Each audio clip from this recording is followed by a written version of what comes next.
Asal-usul bangsa Palestina. Berdasarkan laporan Komisi Liga Bangsa-Bangsa yang terbit pada 1930 tersebut, awal mulanya Palestina dihuni oleh bangsa Semit, dengan yang paling awal adalah bangsa Kanaan. Berdasarkan tradisi, Abraham nenek moyang orang Yahudi dan Arab berasal dari Ur ke Kanaan. Saat suku-suku Israel datang ke Palestina setelah ditawan di Mesir, mereka disatukan menjadi satu kerajaan oleh King David pada 1000 SM. Kerajaan ini mencapai puncak kejayaannya di bawah kepemimpinan putranya, Solomon yang membangun kuil Yerusalem pertama di Gunung Moria. Namun, setelah kematian Solomon, sejarah bangsa Israel atau tepatnya dua kerajaan Israel dan Yehuda, menjadi periode perang saudara dan pertikaian dengan suku asing. Sekitar tahun 720 SM, bangsa Assyria menghancurkan kerajaan Israel dan membawa penduduknya sebagai tawanan. Sekitar tahun 600 SM, Raja Babilonia Nebukadnezar menyerang kerajaan Yehuda, menghancurkan Yerusalem dan kuil Solomon pada tahun 567 SM. Sebagian besar penduduknya ditawan. 50 tahun kemudian, ketika Raja Cyrus dari Persia menaklukkan Babilonia, orang-orang Yahudi bisa kembali ke Palestina. Sekitar tahun 515 SM mereka telah membangun kembali kuil Solomon. Pada 332 SM, orang-orang Yahudi berada di bawah dominasi orang-orang Makedonia. Sekitar tahun 170 SM, pemberontakan Yahudi berhasil dipadamkan, dan kuil kedua dihancurkan. Setelah pemerintahan Makedonia, terdapat periode kemerdekaan sampai batas tertentu. Hal ini berlangsung hingga penaklukan Romawi oleh Pompei, yang memasuki Yerusalem pada tahun 63 SM. Pada tahun 70 M, Titus menghancurkan kota tersebut. Yang tersisa dari kuil kedua hanyalah tembok barat yang kemudian dikenal sebagai Tembok Ra. Pada awal abad 2 M, Kaisar Hadrian melarang orang Yahudi memasuki Yerusalem. Sejak periode itulah terjadi penyebaran orang-orang Yahudi ke seluruh dunia. Sejak itu, hingga berdirinya negara Israel pada tahun 1948, tidak ada pemerintahan Yahudi yang berdiri di Palestina. Meskipun beberapa orang Yahudi selalu tinggal di Palestina, jumlah mereka berfluktuasi tergantung pada toleransi penguasa berikutnya.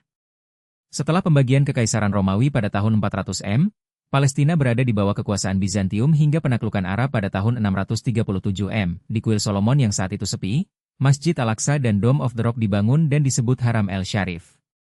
Setelah jeda Perang Salib, dari tahun 1099 hingga 1190, Salahuddin, penguasa Arab, mengundang orang-orang Yahudi untuk kembali ke Palestina. Pada tahun 1517, Turki menaklukkan negara itu dan memerintahnya hingga akhir Perang Dunia Pertama. Pada akhir tahun 1917, pasukan Inggris menduduki Palestina. Kecuali pada masa peralihan pemerintahan tentara salib, Palestina diperintah oleh orang-orang Arab dan kemudian oleh orang-orang Turki selama lebih dari 1.300 tahun setelah era Bizantium. Penduduk Palestina sebagian besar adalah orang Arab Semit, baik Islam maupun Kristen. Ada juga sejumlah kecil orang Yahudi Semit. Baik negara-negara Arab maupun Turki Ottoman memberikan hak kepada orang-orang Yahudi untuk terus beribadah dan menjaga hubungan spiritual Yahudi dengan Palestina. Selama abad ke-19, Ottoman mengizinkan pemukiman kecil bagi imigran Yahudi dari negara-negara Eropa di mana diskriminasi anti-Yahudi meningkat. Pada masa pendudukan Inggris pada tahun 1917, jumlah orang Yahudi kurang dari 1/10 populasi Palestina. 9/10-nya adalah orang Arab, keduanya Muslim, 80%, dan Kristen, 10%. Tradisi, adat istiadat, dan bahasa Arab Palestina merupakan budaya utama Palestina. Isu utama pasca PDI. Pada 1920-an dan 1930-an situasi di Palestina berubah. Dikutip dari buku The Palestinian People oleh Baruch Kimmerling oleh Joel S. Migdal, rencana orang Yahudi lebih ambisius dari sebelumnya. Dalam pembicaraan dengan para pemimpin politik Arab, para Zionis mengutarakan secara terbuka harapan mereka untuk membawa 45 juta orang Yahudi ke Palestina. Kekhawatiran yang timbul oleh pernyataan-pernyataan ini tetap menjadi motivasi di belakang agenda politik Arab hingga tahun 1948. Sejak Perang Dunia Pertama, salah satu isu politik utama di Palestina adalah apakah orang Yahudi akan memiliki imigrasi tanpa batas dan pembelian tanah tanpa batasan. Orang Palestina Kanaan. Berdasarkan buku sejarah keutamaan Masjid Al-Aqsa dan Al-Quds yang ditulis oleh Mahdi Syed Reza Karisem, bangsa Palestina Kanaan adalah ahli di bidang industri dan perdagangan. Oleh sebab itu, mereka kerap pergi ke Eropa dan Maroko. Orang-orang tersebutlah yang pergi ke Yunani, Spanyol, Maroko, Aljazair, dan Tunisia. Di tempat-tempat ini mereka membangun pusat-pusat perdagangan, peradaban, dan kebudayaan. Disebutkan bahwa bukan bangsa Palestina yang datang dari Yunani dan dari Laut Aegea atau dari Pulau Kreta, tetapi kebalikannya. Dikatakan dalam buku ini, dalam buku-buku sejarawan Yunani hari ini dijelaskan bahwa di Yunani ditemukan orang-orang Palestina yang datang dari Kanaan pada 1500 SM. Mereka tinggal di Yunani dan Pulau Kreta, lalu kembali ke kampung halamannya. Mereka pergi lalu kembali lantaran profesinya sebagai pedagang.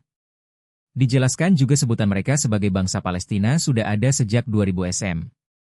Berdasarkan versi sejarah buku ini, orang-orang Yahudi terputus dari Palestina selama 1800 tahun, dari 135 SM hingga 1918 M. Sementara, bangsa Palestina yang ada sekarang ini adalah keturunan Kanaan lama. Mari kita pelajari lagi sejarah Yerusalem dan Kanaan. Kota Yerusalem pada mulanya disebut Yebus karena kota ini didirikan oleh suku Yebus sekitar 5.000 tahun yang lalu. Yebus merupakan bagian dari suku Kanaan. Suku Kanaan adalah keturunan dari Kanaan. Kanaan adalah putra dari Ham, salah satu putra Noah, yang dalam ajaran Islam adalah Nabi Nuh alaihi salam. Jadi Kanaan adalah cucu Nabi Nuh alaihi salam. Jadi pendiri kota Yerusalem dan penguasa tanah Kanaan yang sesungguhnya adalah suku Kanaan yang merupakan keturunan dari Noah atau Nabi Nuh alaihi salam. Bukan bangsa Israel atau kaum Yahudi. Adapun bangsa Palestina atau Filistin adalah keturunan dari Mizraim yang juga merupakan putra dari Ham, sehingga Mizraim dan Kanaan bersaudara. Jadi bangsa Palestina dan Kanaan merupakan keturunan dari Ham dan Noah atau Nabi Nuh alaihi salam. Barulah pada tahun 1003 sebelum Masehi, Raja David merebut Yerusalem dari suku Yebus. Raja David ini adalah rajanya kaum Yahudi. Dalam ajaran Islam, Raja David adalah Nabi Daud alaihi salam. Jadi kaum Yahudi baru menguasai kota ini pada tahun 1003 sebelum Masehi.